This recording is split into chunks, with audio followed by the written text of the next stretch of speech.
Assalamualaikum warahmatullahi wabarakatuh. Halo anak-anakku siswa kelas 4 SDN Sentul 02. Bagaimana kabarnya hari ini? Semoga selalu dalam keadaan sehat dan selalu dalam lindungan Allah Subhanahu wa Ta'ala. Amin.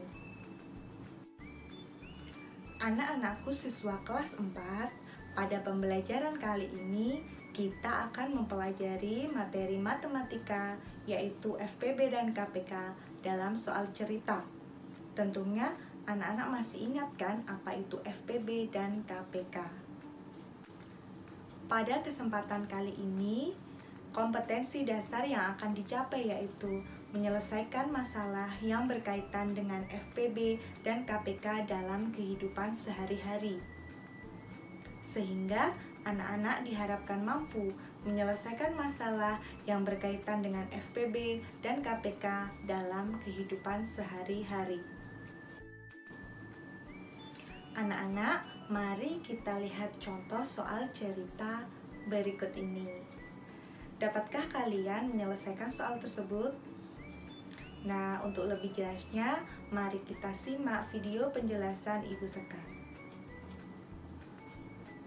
Anak-anak, biasanya di dalam soal cerita itu tidak dijelaskan apakah itu termasuk FPB atau KPK. Lalu, bagaimana sih cara membedakannya?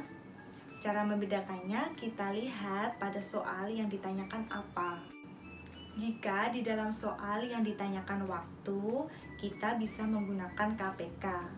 Waktu yang dimaksud misalnya detik, menit, jam, hari, ataupun tanggal. Nah, contohnya dalam soal itu, pada tanggal berapa Ani dan Budi belajar bersama-sama lagi?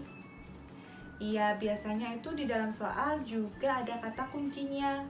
Contohnya, bersamaan, bersama lagi, bersama-sama, ataupun setiap titik-titik sekali.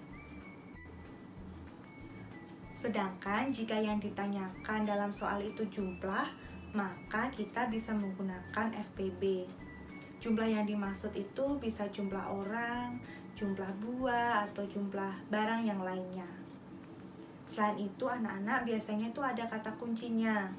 Nah, contohnya itu kata jenis yang sama, jumlah yang sama, sama rata, jumlah yang paling banyak, dan sebagainya. Nah, untuk lebih jelasnya, mari kita lihat penjelasan dari soal-soal cerita berikut ini. Contoh soal cerita yang pertama. Udin dan Beni berenang bersama-sama pada tanggal 8 Desember 2017. Udin berenang setiap 4 hari sekali dan Beni setiap 5 hari sekali. Pada tanggal berapa mereka akan berenang bersama-sama untuk kedua kalinya? Nah, anak-anak, kita lihat dalam soal itu ditanyakan waktu, yaitu tanggal berapa. Kemudian ada kata kunci bersama-sama dan setiap titik-titik sekali. Jadi, dapat dipastikan bahwa soal cerita tersebut dapat diselesaikan dengan KPK. Mencari KPK dari 4 dan 5. Bisa menggunakan faktorisasi prima. Nah, faktorisasi prima dari 4 yaitu 2 kali 2 atau bisa ditulis 2 pangkat 2. Faktorisasi prima dari 5 yaitu 5 itu sendiri. Jadi, KPK dari 4 dan 5 adalah 2 kali 2 kali 5 yaitu 20. Jadi, dari tanggal 8 Desember 2017 ditambah 20 hari, yaitu 28, sehingga Udin dan Beni berenang bersama-sama lagi pada tanggal 28 Desember 2017.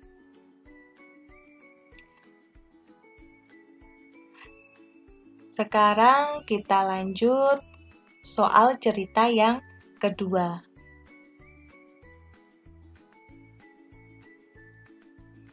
Ibu membeli 30 kue kacang dan 50 kue keju. Kedua jenis kue tersebut akan diletakkan ke dalam kotak. Setiap kotak berisi kue yang sama banyak. Untuk setiap jenis, berapa kotak paling banyak yang harus disediakan ibu? Nah, di dalam soal ditanyakan paling banyak, berarti menanyakan jumlah. Sedangkan ada kata kunci sama banyak. Setiap jenis. Jadi, bisa dicari dengan menggunakan FPB. FPB dari 30 dan 50 bisa kita gunakan pohon faktor. Faktorisasi prima dari 30 yaitu 2, 3, dan 5. Sedangkan faktorisasi prima dari 50 yaitu 2, 5, dan 5.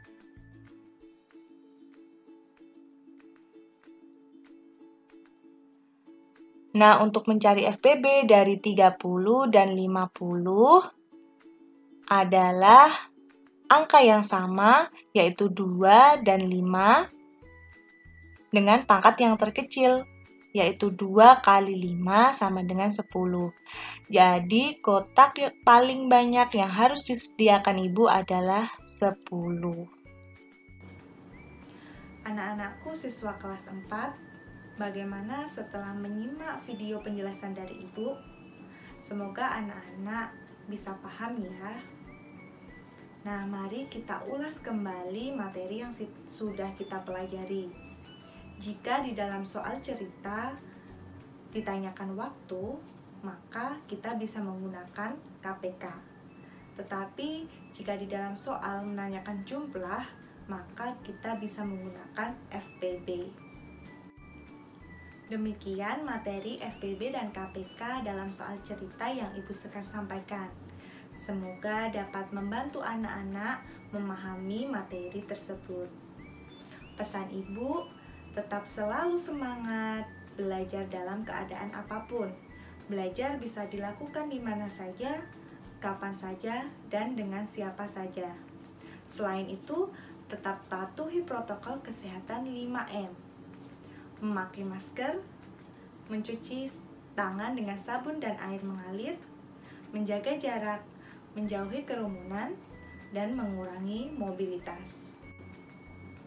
Sekian dulu ya anak-anak yang dapat Ibu Sekar sampaikan. Sampai jumpa dan terima kasih. Wassalamualaikum warahmatullahi wabarakatuh.